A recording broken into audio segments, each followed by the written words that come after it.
Hi, அனைவருக்கும் வணக்கம். நான் உங்கள் ஆதிச்சுடன். நம்ம ஆதிரை கிராஃப்ட்ல இன்றைக்கு பிரதோஷ விளக்குகள் 2 விதமாக நம்ம எடுத்துட்டு வந்திருக்கோம். ஸோ இதை நந்தி விளக்கு அப்படின்னு கூட சொல்லலாம்.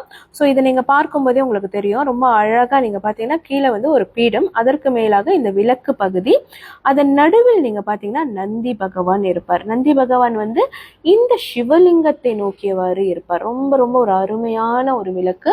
இது நம்மளோட சிவ வழிபாட்டிற்கு நீங்க அருமையா பயன்படுத்தலாம். அதே மாதிரி நீங்க பாத்தீங்கன்னா பிரதோஷ காலங்களில் நந்தி பகவான் தான் ரொம்ப சிறப்புன்னு சொல்லுவாங்க. அவருக்காகவும் நீங்க இதை வழிபடலாம். நீங்க பாத்தீங்கன்னா இதை நந்தி விளக்குன்னு தான் நிறைய சொல்லுவோம் நம்ம பொதுவாகவே.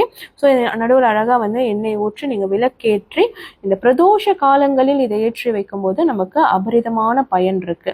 ஸோ அதற்கான மந்திரங்கள், சிவ மந்திரமோ அல்லது நந்தி பகவானின் மந்திரமோ நம்ம சொல்லி அந்த வழிபாடை பண்ணும்போது நமக்கு நல்ல பயன்கள் நிறைய கிடைக்கும்.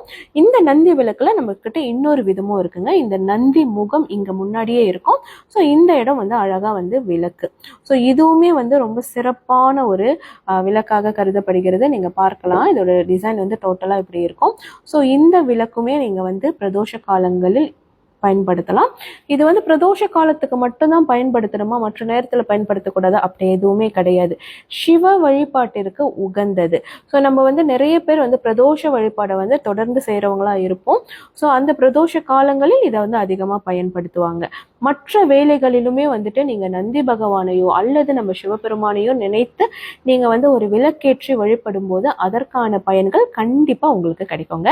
ஸோ இந்த விளக்குகள் உங்களுக்கு வேணும்னா மறக்காம நம்மளுடைய புலனத்திற்கு வந்துருங்க.